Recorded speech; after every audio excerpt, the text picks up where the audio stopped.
Hi everyone, तो कैसे आप सब? आई होप कि आप लोग मस्त स्वस्थ एवं दमदार होंगे। तो आज हम बात करेंगे क्लास 10th का केमिस्ट्री का थर्ड चैप्टर जिसका नाम है धातु एवं अधातु, और उसका एक छोटा सा टॉपिक जिसका नाम है धातु के भौतिक गुण।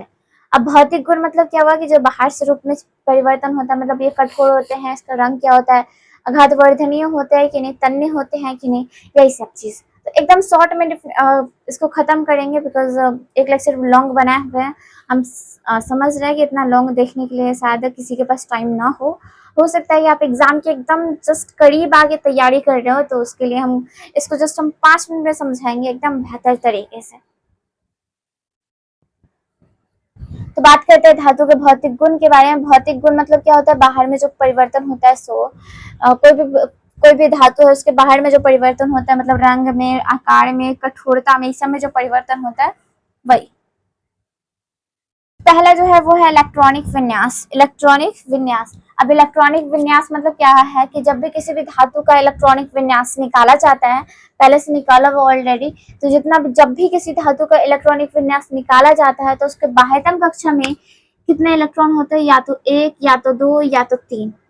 मतलब या तो एक एक इलेक्ट्रॉन, दो इलेक्ट्रॉन, नहीं तो तीन इलेक्ट्रॉन होते हैं। तो वही लिखा हुआ है कि बाह्यतम कक्षा में मैक्सिमम कितने इलेक्ट्रॉन होंगे? एक, दो या फिर तीन। ठीक, इलेक्ट्रॉनिक विन्यास आई थिंक समझ में आया होगा। आगे है चमकीला, मतलब जितने भी धातु होते हैं ना, सारे के सारे धातु कैसे होते हैं? चमकीला। चमकीला मतलब सबके पास लाइट होता है, उसमें लाइट नहीं बोल सकते, उसमें लस्टर बोल सकते हैं कि सब धातु जो होते हैं उनके सतह पे चमक होती है। और सबसे ज्यादा अगर चमक का बात की जाए तो सबसे ज्यादा चमक किसमें होती है? नेचुरल ब्यूटी, मतलब सबसे ज्यादा प्राकृतिक चमक किसमें होती है? तो चांदी में। आगे है कठोरता। कठोरता मतलब क्या होता है कि जितने भी धातु होते हैं, सारे के सारे धातु कैसे होते हैं? कठोर होते हैं, मतलब एकदम हार्ड होते हैं छूने पर। बट दो ऐसे धातु है जो कि छूने पर मुलायम होते हैं, सोडियम और पोटासियम। सोडियम और पोटासियम एक ऐसे धातु होते हैं जो कि बहुत मुलायम होते हैं, और इसको चाकू से काटा जा सकता है। क्या से काटा जा सकता है? चाकू से काटा जा सकता है। अगर बात की जाए एक और मुलायम धातु का, तो वो पारा भी होता है, बिकॉज पारा जो होता है वो द्रव होता है। अब द्रव है, इसका मतलब कठोर तो होगा नहीं, तो पारा भी हम इसमें लिख सकते हैं Hg।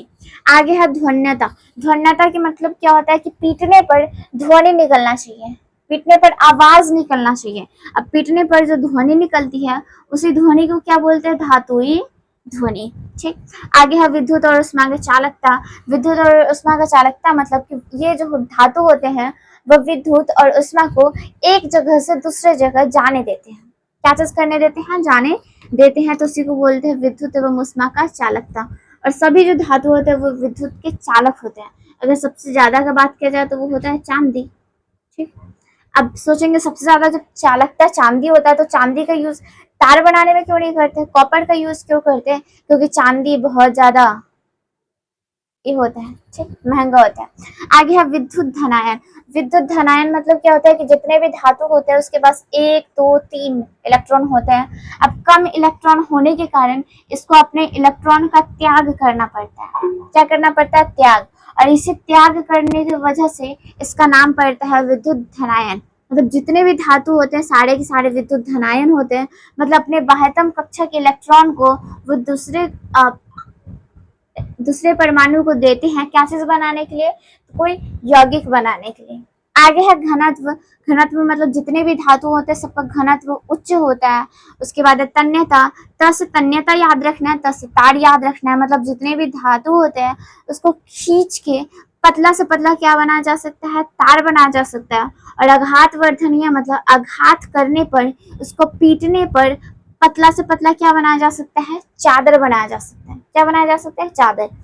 उसके अलावा अगर बात की जाए कि सबसे ज्यादा जो तन्य या फिर आघात वर्धनीय धातु कौन होता है, मतलब सबसे ज्यादा पतला तार किसका बनाया जा सकता है या फिर पतला चादर किसका बनाया जा सकता है, तो वो होता है सोना का। इसको खींचेंगे 1 ग्राम सोना को, 1 ग्राम सोना को अगर खींचेंगे तो लगभग 2 से 3 किलोमीटर लंबा तार बन सकता है। आगे है द्रव्यनांक और क्वथनांक। तो ये दोनों का द्रव्यनांक और क्वथनांक उच्च होता है। दो ही ऐसे अपवाद में आते हैं जिसका क्वथनांक कम होता है, निम्न होता है, वो है गैल्मियम एंड सीजियम। गैल्मियम और सीजियम एक ऐसे धातु होते हैं जिनका द्रव्यनांक एवं क्वथनांक निम्न होता है। तो आई होप कि आप लोग को समझ में आया होगा। तो आज के लिए इतना ही। फिर मिलते हैं अगले लेक्चर में, तब तक के लिए बाय बाय, टेक केयर।